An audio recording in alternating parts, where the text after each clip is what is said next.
So Rodri is probably the greatest holding midfielder of our time, being a defensive-minded midfielder who is also supremely technically gifted, offering numerous in-possession qualities that has made him almost irreplaceable in Pep Guardiola's Manchester City system. But in this video we're not just going to be looking at Rodri's best attributes, but afterwards we're also going to be coming on to those underrated attributes that people often miss when they are analysing players. And I think these will definitely help level up your game if you are a defensive-minded holding midfielder and you do want to develop your game in the mould of Rodri. And this is how to play like him. So first of all, you're going to need some genetics on your side because Rodri is about 6'2", 6'3", and this is what makes him physically imposing. However, of course you can find other ways to make yourself physically imposing if you aren't that tall, such as just adding more aggression and tenacity to your game, but also increasing your overall strength and your athletic ability, which will allow you to throw yourself about into challenges, stopping potential counterattacks and dominating both boxes and in between. Whilst he is the most influential number 6 in the Premier League and probably also in the world,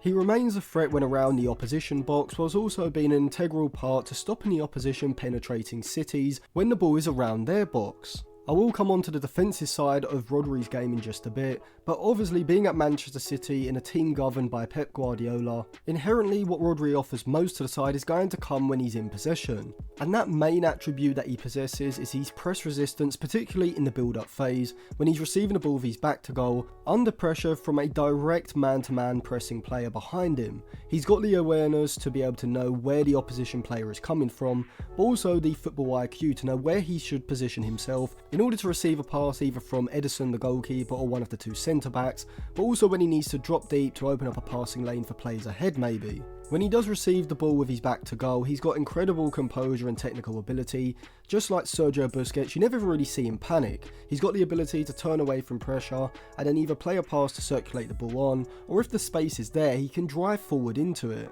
And in order to play like Rodri in this part of the pitch, it really just comes down to experience. You need to get used to receiving the ball in high pressure situations, but before you even receive the ball, you need to be aware of where players are around you, and you can do this pretty simply just by getting in the habit of looking over both shoulders before you even receive the ball, knowing where the space is, where the opposition players are in relation to you, but also where your teammates are as well. Knowing this will give you a full picture before you even receive the ball, and so this means that rather than receiving the ball and then having to think ahead of what you're going to do next, you've already got a picture in your mind of what you want to do, and it becomes a lot easier to then execute. Now Rodri has been managed by two midfield geniuses of the past generation in Diego Simeone and Pep Guardiola. And this explains where he's got his tenacious but also his creative side from as well, with Diego Simeone being much more of an aggressive ball winner and Pep Guardiola being much more of a creative deeper line playmaker, and this is reflected in Rodri's game. But it's his passing which really makes Rodri Rodri, and in order to mould yourself into the player that Rodri is, you're going to have to get used to playing in congested zones, and you can improve your ability to do this pretty simply by trying what are known as rondos in training, where maybe 4 or 5 of you circle around a player whose job it is to win the ball back, and you all look to play these short passes back to each other 1 and 2 touch, in order to get used to the intensity of playing around players who are pressing aggressively, which is incredibly important in the role that Rodri plays. Now obviously, being a deep lying creative midfielder, passing is incredibly important in order to play like Rodri. And we do also have a video out on this channel looking at how to improve your long passing, so definitely check that out if Rodri is the kind of midfielder that you do want to become. But also, given that Rodri plays as a deepest midfielder behind the midfield line but in front of the defensive line, his defensive attributes are also incredibly important, whether this is the ability to put in a tackle, position himself well to stop passes going into the forward, or jump out to make interceptions. His overall football IQ, his awareness, and his ability to read the game is the foundation that allows him to then be that creative genius in possession.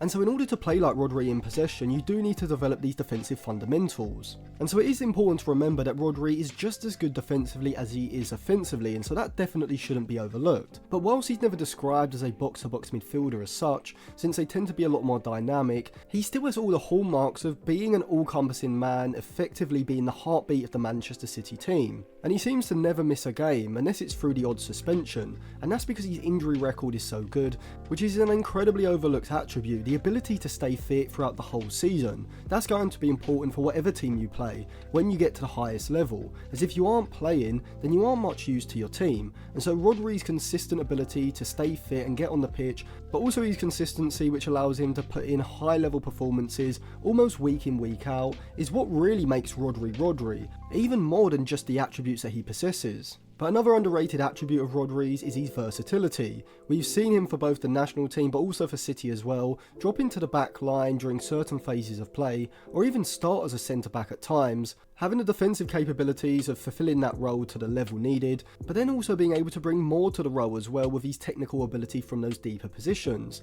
And this versatility is key to his importance for City, as it allows Pep to alter systems and styles of play, not just from match to match but also in-game as well. And so if you want to be like Rodri, you need to master the ability of press resistance, receiving the ball under pressure with your back to goal, close to your own goal, being able to turn out and keep possession, but also the creative passing ability to be able to thread passes into players between the lines and switch play with long balls, without forgetting the defensive fundamentals which allow Rodri to play that role in the first place. But what's really going to allow you to play more like Rodri and distinguish yourself from the other defensive midfielders that you're competing against is his consistency, his versatility, his tactical awareness and his overall football IQ. So thank you for watching. If you enjoyed that video, make sure you subscribe to the channel and you can check out some of our other videos as well.